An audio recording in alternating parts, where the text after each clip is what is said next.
ಮಾಡ್ತಾರಾ? ನಮ್ಮ ಮನೆ ಮುಂದೆ ಒಂದು ಅದ್ಭುತವಾದಂಥ ರಂಗೋಲಿ ತೆಗ್ದಿರೋರು ಆಯ್ತು. ಇಲ್ಲ ಅಷ್ಟೇ ಅಲ್ಲ, ಅವ್ರ ಬಾಗಲ್ ಮುಂದೆ ಅಲ್ಲೊಂದು ತೆಗ್ದಿದ್ದಾನು, ಇಲ್ಲೊಂದು ತೆಗ್ದಿದ್ದಾನು. ಇವತ್ತೊಂದು ಟ್ರೋಫಿ ಐಶುಗ್ ಐಶುಗನ್ ಟ್ರೋಫಿ. ಅವಾಗೇನು ತಂದು ಕೊಡು ಚಿಕ್ಕೆ?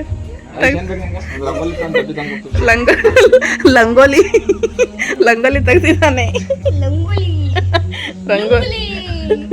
ರಂಗೋಲಿ ಅಲ್ಲ, ಲಂಗೋಲಿ. ಇದನ್ನ ಈಗ ಮ್ಯೂಸಿಯಂ ಒಳಗೆ ಇಡೋ ಪ್ಲಾನ್ ಐತೆ ನಮ್ದು. ನೀವೇನಾದ್ರೂ ಸಜೆಷನ್ ಕೊಡೋದಿದ್ರೆ ಕೊಡ್ರಿ. ಕರೆ ಚಂದ ತೆಗ್ದಂತು, ಮಸ್ತ್ ತೆಗ್ದಾನ. ಮತ್ತು ಅಷ್ಟೇ ಅಲ್ದ ಕುಂಕುಮ ಅರಿಶಿನ ಕೂಡ ಹಾಕಿದಾನ ಅಂತಾಗ. ಓ, ಕುಂಕುಮ ಅರಿಶಿನ ಇವ್ರು ಹಾಕಿದಾರಂತ.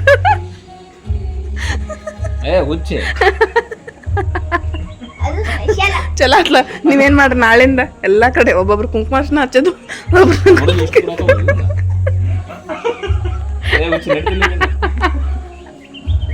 ಅಂಜನ್ ಬೇಕಾರ ಹೂ ಇಡಾಕ್ ಬರ್ತಾನ ಒಂದೊಂದು. ನಿನ್ನೆ ವಡೆ ಮಾಡ್ಲಿಲ್ಲ ನೋಡ್ರಿ, ಫ್ರಿಜ್ ಒಳಗೆ ಇಟ್ಟಿದ್ವಿ. ಇವಾಗ ಆಂಟಿ ಲಟ್ಟಿಸ್ ಕೊಡಾಕತ್ತಾರ. ನಾನು ಎಣ್ಣೆ ಒಳಗೆ ಕರಿ ಹಾಕ್ತಾನ. ಇವತ್ತ ಟಿಫನ್ಕ ಇದ ಸ್ಪೆಷಲ್ ನೋಡ್ರಿ. ಇವತ್ತೀಗ ನನಗೆ 9 ಮಂತ್ ಕಂಪ್ಲೀಟ್ ಆಯ್ತು ನೋಡ್ರಿ. ಸೊ ಇವತ್ತು ಹಾಸ್ಪಿಟಲ್ಗೆ ಹೋಗೋದೈತಿ, ಬಾ ಅಂತ ಹೇಳಿದಾರ. ಹಾಗಾಗಿ ರೆಡಿ ಆದೆ. ಸೊ ನಮ್ಮ ಹಸ್ಬೆಂಡ್ ಅವರು ರೆಡಿಯಾಗಿ ಕೆಳಗೆ ಹೋಗಿದ್ದಾರೆ. ನಾನು ಇವಾಗ ರೆಡಿ ಆದೆ. ಕೈ ಒಳಗೆ ಇಲ್ಲ ಚಾರ್ಜರ್ ಇಟ್ಕೊಂಡೆ ನೋಡ್ರಿ, ಚಾರ್ಜ್ ಹಚ್ಚಿದ್ದೆ ಇಲ್ಲೇ. ಸೊ ಅದಕ್ಕೆ ತೊಗೊಂಡು ಹೋಗಾಕತ್ತೇನೆ. ಇವತ್ತು ಏನೇನು ಆಗ್ತೈತಿ ಗೊತ್ತಾಗ್ತೈತಿ ಚೆಕ್ ಮಾಡಿ ನೋಡಿದ್ಮೇಲೆ. ಸೊ ಬರ್ರಿ ಹೋಗೋಣಂತ. ಈಗಂತೂ ಕಾಲಿಗೆ ಚಪ್ಪಲಿ ಹಾಕೊಳಕ್ಕೆ ಬರಂಗಿಲ್ಲ, ಯಾಕಂದ್ರೆ ಫುಲ್ ಸ್ವೆಲ್ಲಿಂಗ್ ಬಂದಿರ್ತಾವ. ನೋಡ್ಬೋದು, ಸ್ವೆಲ್ಲಿಂಗ್ ಬಂದು ಕೂಡ್ಲಿಕ್ಕೆ ಕಾಲಿಗೆ ಚಪ್ಪಲ್ ಯಾವ ಥರ ಇದಾಗತ್ತವ. ಮತ್ತು ಇನ್ನು ಅಸಹ್ಯ ಕಾಣ್ತೈತೆ ಅಂತೇಳಿ ಹಾಕ್ಕೊಂಡೇನ. ಇಲ್ಲಾಂದ್ರೆ ಮನೆ ಕಡೆ ನಮ್ಮ ಹಸ್ಬೆಂಡ್ ಅವರು ಚಪ್ಪಲಿನ ಹಾಕ್ಕೊಂಡು ವಾಕಿಂಗ್ ಅದು ಮಾಡ್ತಿರ್ತೇನೆ. ಫುಲ್ ಅಂದ್ರೆ ಫುಲ್ ಸ್ವೆಲ್ಲಿಂಗ್ ಬಂದವ.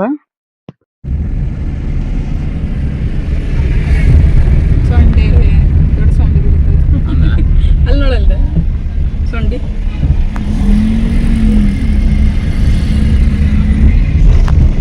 ಚಂದರ ಕಣ ಟೀಚಿನ ಹಿಂಗೆ ಮಾಡ್ರಿ. ಹಾಂ, ಸ್ಮೈಲ್ ಮಾಡು.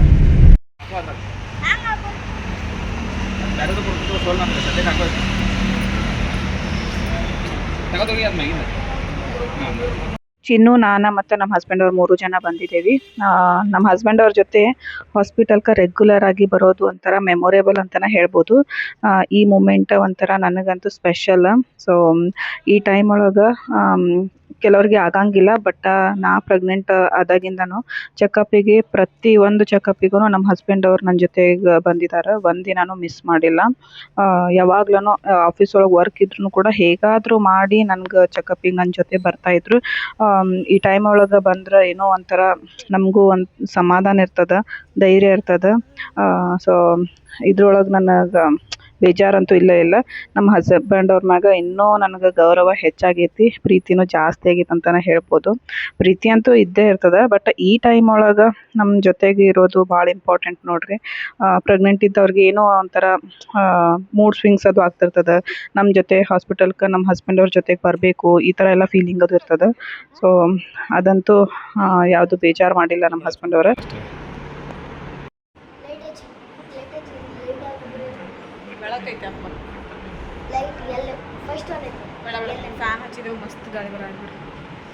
ಕಾಲ ಕೆಳಗಡೆ ಬಿಟ್ಟರೆ ಇನ್ನೂ ಜಾಸ್ತಿ ನನ್ನ ಸ್ವೆಲ್ಲಿಂಗ್ ಬರಾಕತ್ತಾವ. ಅದಕ್ಕೆ ಸ್ಟ್ರೇಟ್ ಇಟ್ಕೊಳಕತ್ತಿದ್ನಿ. ಅಲ್ಲಿ ಸಪೋರ್ಟ್ ಇರಲಿಲ್ಲ, ಆದರೂ ಹಂಗೆ ಇಟ್ಕೊಳಕತ್ತೀನಿ ನೋಡ್ರಿ ಯಾವ ಥರ ಸ್ವೆಲ್ಲಿಂಗ್ ಬಂದಾವ. ಜಾಸ್ತಿ ಯಾರಿಲ್ಲ ನೋಡ್ರಿ, ವೇಟ್ ಮಾಡಕ್ಕೆ ಹಚ್ಚಿದಾರ. ಅದಕ್ಕೆ ಸ್ವಲ್ಪ ಕೂತಿದ್ದೇವೆ.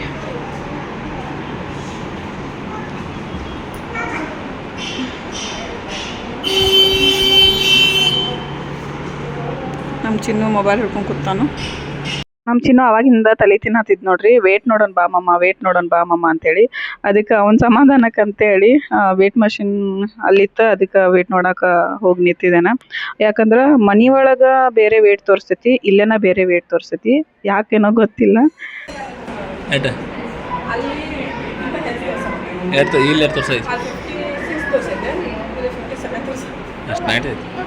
ಈಗ ನಮ್ಮ ನಂಬರ್ ಬಂತು ನೋಡ್ರಿ, ಸವಿತಾ ಅಂಥೇಳಿ ಕರೆಯಾಕತ್ರ. ಅದಕ್ಕೆ ಡಾಕ್ಟರ್ ಕಡೆ ಹೋಗಾಕತ್ತೇನ.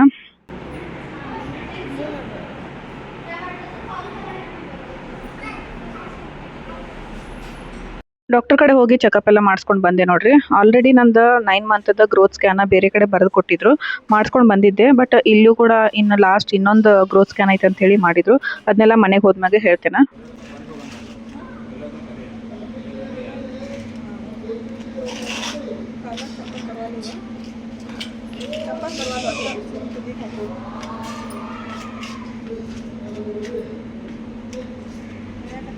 ಫಸ್ಟ್ ಟ್ರೈಮಿಸ್ಟರ್ ಸೆಕೆಂಡ್ ಟ್ರೈಮಿಸ್ಟರ್ ಒಳಗೆ ಏನು ಅಷ್ಟು ಅನ್ಸಂಗಿಲ್ಲ ನೋಡ್ರಿ. ಬಟ್ ಥರ್ಡ್ ಟ್ರೈಮಿಸ್ಟರ್ ಸ್ಟಾರ್ಟ್ ಆಯ್ತಂದ್ರೆ ಮುಗೀತ.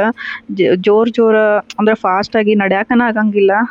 ನಡಿಬೇಕಾದ್ರೆ ಫುಲ್ ಸ್ಲೋ ನಡಿಬೇಕಾಗ್ತೈತಿ. ನೋಡ್ಬೋದು ಇಲ್ಲಿ. ಸೊ ನನಗೆ ಯಾರದಾದ್ರೂ ಕೈ ಸಪೋರ್ಟ್ ಬೇಕೇ ಬೇಕಾಗ್ತದೆ. ಸೊ ನಮ್ಮ ಹಸ್ಬೆಂಡ್ ಅವ್ರನ್ನ ಹಿಡ್ಕೊಂಡು ನಡ್ಕೊಂಡು ಹೊಂಟಿದ್ದೇನೆ. ವಾಕಿಂಗ್ ಮಾಡಬೇಕಾದ್ರೂ ಹಂಗೆ ಭಾಳ ಅಂದ್ರೆ ಭಾಳ ತ್ರಾಸ ಆಗ್ತಿರ್ತೈತಿ. ಒಬ್ಬರ ಕೈ ಬೀಸ್ಕೊಂಡು ನಡ್ಯಾಕಾಗಂಗಿಲ್ಲ. ಯಾರ್ದಾದ್ರೂ ಸಪೋರ್ಟ್ ತೊಗೊಂಡು ನಡ್ಕೊಂಡು ಹೋಗ್ಬೇಕಾಗ್ತೈತಿ. ಸೊ ರೆಗ್ಯುಲರ್ ಆಗಿ ವಾಕಿಂಗ್ ಕೂಡ ಹೋಗ್ತಿರ್ತೀವಿ. ನೈಟ್ ವಾಕಿಂಗ್ ಅಂದ್ರೆ ಒಂದು ಸ್ವಲ್ಪ ಹೊತ್ತು ಹೋಗಿ ಕೂತ್ಕೊಂಡು ಬಂದಿರ್ತೀವಿ.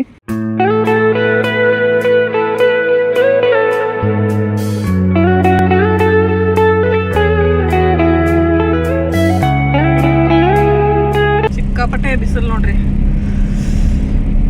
ಕಾರಂತೂ ಫುಲ್ ಕಾದಿತ್ತ. ಈಗ ಒಂದಿಟ್ಟ ಓಕೆ ಆಯ್ತು. ಮನೆ ಕಡೆ ಹೋಗಾಕತ್ತೀವಿ. ನಮ್ಮ ಚಿನ್ನು ಯಾಕೇನೋ ಗೊತ್ತಿಲ್ಲ, ಕ್ಯಾಮ್ರಾ ಆನ್ ಮಾಡಿದ್ರೆ ಸಾಕು ಆ ಕಡೆ ಹೊಳಾಕತ್ತಾನ. ಬೆಳಗ್ಗೆ ಬರ್ಬೇಕಾದ್ರೆ ಹಂಗ ಮಾಡಿದ. ಯಾಕೆ ಚಿನ್ನ ನಾಚಾತಿ ಚಿನ್ನೆ? ಹ್ಞೂ ಅಂತ ನೋಡ್ರಿ, ನಾಚಾತ ಆ ಕಡೆ ಹೊಳಾಕತ್ತಾನ.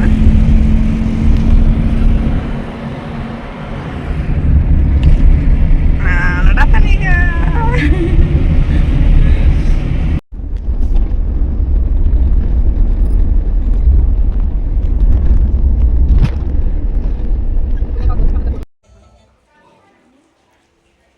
ಫುಲ್ ಬಿಸಿಲು ಐತೆ ನೋಡ್ರಿ. ಅದಕ್ಕೆ ಸ್ವಲ್ಪ ಐಸ್ ಕ್ರೀಮ್ ತಿನ್ಬೇಕಂತೇಳಿ. ಐಸ್ ಕ್ರೀಮ್ ಹೆಸರು ಏನು ಚಿಕ್ಕು ಇದು? ರಬಡಿ ನೋಡ್ರಿ, ಮಸ್ತ್ ಇರ್ತೈತಿದ.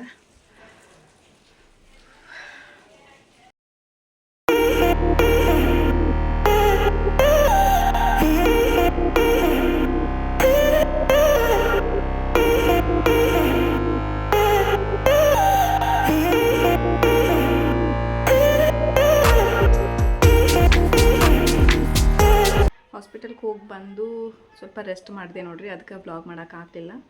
ಸೊ ಡ್ರೆಸ್ ಏನೂ ಚೇಂಜೇ ಮಾಡಿಲ್ಲ. ಟೈಮ್ ಬಂದು ಇವಾಗ 5:30 ಆಗೈತಿ. ಸೊ ಹೋಗಿದ್ವಿ, ಸ್ವಲ್ಪ ವೆಯ್ಟ್ ಮಾಡೋಕೆ ಹಚ್ಚಿದ್ರು, ಕೂತ್ಕೊಂಡ್ವಿ. ಆಮೇಲೆ ಏನಂದ್ರೆ ನಂಗೆ ಲಾಸ್ಟ್ ಸ್ಕ್ಯಾನ್ ಒಂದು ಮಾಡಿದ್ರು. 9 ಮಂತ್ ಕಂಪ್ಲೀಟ್ ಆಯ್ತಲ್ಲ. ಸೊ ಲಾಸ್ಟ್ 39 ವೀಕ್ದು ಒಂದು ಸ್ಕ್ಯಾನ್ ಮಾಡಿದರು. ಎಲ್ಲ ಕಡೆ ಇದು ಮಾಡಿಬಿಟ್ಟು. ಸೊ ಸ್ಕ್ಯಾನ್ ಒಳಗೆಲ್ಲ ಚಲೋ ಐತಿ. ಬೇಬಿ ಗ್ರೋತು ಚಲೋ ಐತಿ. ಮತ್ತು ವಾಟರ್ ಲೆವೆಲ್ ಲಾಸ್ಟ್ ಅವಾಗೆಲ್ಲ ಫುಲ್ ಜಾಸ್ತಿ ಐತೆ ಅಂತ ಹೇಳಿದ್ರು ನೋಡ್ರಿ. ಸೊ ಇವಾಗೇನಿಲ್ಲ, ಎಲ್ಲ ನಾರ್ಮಲ್ ಆಗೈತಿ. ವಾಟರ್ ಲೆವೆಲ್ನೂ ನಾರ್ಮಲ್ ಐತಿ. ಮತ್ತು BP ಚೆಕ್ ಮಾಡಿ ನೋಡ್ರು, BPನೂ ನಾರ್ಮಲ್ ಐತಿ. ಆಮೇಲೆ ಬೇಬಿ ಗ್ರೋತ್ ಸ್ವಲ್ಪ ಜಾಸ್ತಿ ಐತೆ ಅಂತ ಹೇಳಿದ್ದಾರೆ. ನಮ್ಮ ಚಿನ್ನೊಂದು ಹುಟ್ಟಿದಾಗ 2.750 kg ಇದ್ದವ. ಸೊ ಅದಕ್ಕಿಂತ ಸ್ವಲ್ಪ ಜಾಸ್ತಿ, ಅರೌಂಡ್ ಒಂದು 3 kg ಅಂತ ಹೇಳ್ಬೋದು.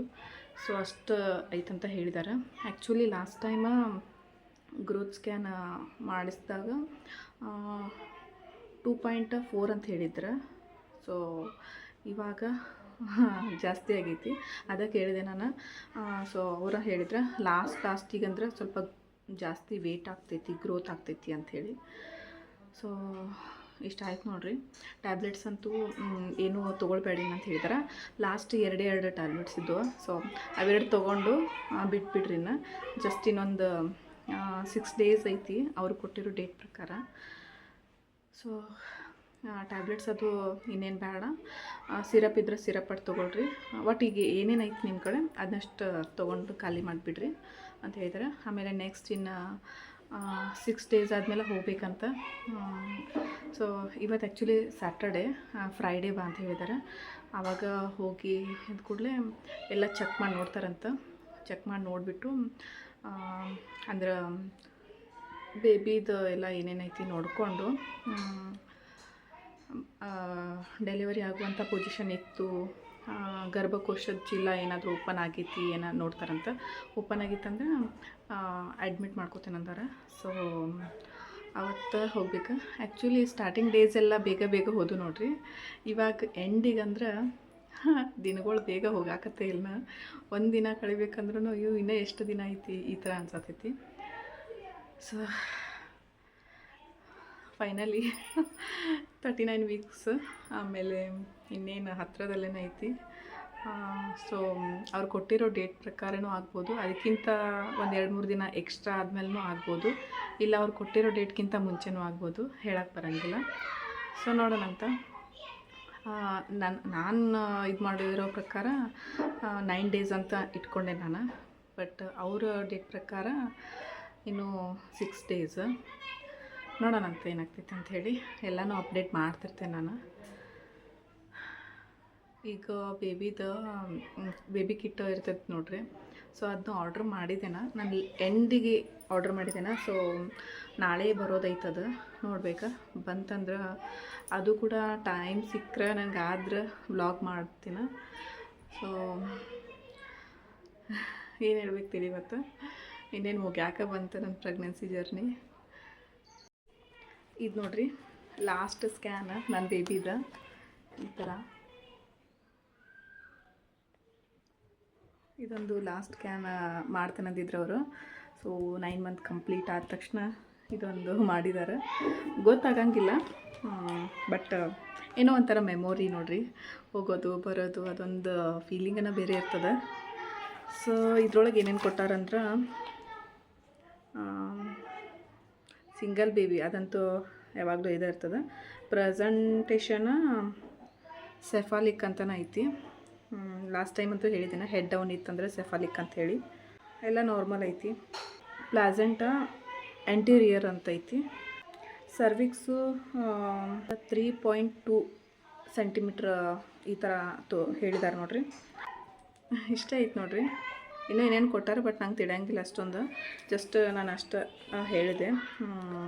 ಇನ್ನೊಂದು 6 ಡೇಸ್ ಅವ್ರು ಕೊಟ್ಟಿರೋ ಪ್ರಕಾರ 39 weeks. Placenta anterior, presentation cephalic ಈ ಥರ ಐತಿ. ಬೇಬಿದ ವೇಟ್ ಅರೌಂಡ್ 3 kg ಅಂತ ಹೇಳ್ಬೋದು. ಇಷ್ಟೇ. ಸೊ ನೋಡಿದ್ರಲ್ಲ ಇವತ್ತಿನ ಬ್ಲಾಗ್ ಈ ಥರ ಇತ್ತು, ಸಿಂಪಲ್ಲಾಗಿ. ಐ ಹೋಪ್ ನಿಮ್ಗೆ ಇಷ್ಟ ಆಗಿತ್ತು ಅಂತ ಅಂದ್ಕೊಂಡೇನ. ಆ್ಯಂಡ್ ಕೆಲವೊಂದಷ್ಟು ಪ್ರೆಗ್ನೆಂಟ್ ಇದ್ದವ್ರಿಗೆ ಯೂಸ್ಫುಲ್ ಆಗ್ತದೆ. ಸೊ ಇಷ್ಟೇ. ನೆಕ್ಸ್ಟ್ ಯಾವ ಬ್ಲಾಗ್ ಬರ್ತಾವಂತ ನನಗೂ ಗೊತ್ತಿಲ್ಲ. ಅಲ್ಲಿವರೆಗೂ ನನ್ನ ಬ್ಲಾಗ್ಸ್ನ ನೋಡ್ತಾಯಿರಿ, ಸಪೋರ್ಟ್ ಮಾಡ್ತಾಯಿರಿ. ಸಬ್ಸ್ಕ್ರೈಬ್ ಮಾಡ್ಕೊಂಡಿಲ್ಲ ಅಂದರೆ ಸಬ್ಸ್ಕ್ರೈಬ್ ಮಾಡ್ಕೊಳ್ರಿ. ನೆಕ್ಸ್ಟ್ ಬ್ಲಾಗ್ ಒಳಗೆ ಸಿಗ್ತೀನಿ. ಟೇಕ್ ಕೇರ್, ಬಾಯ್.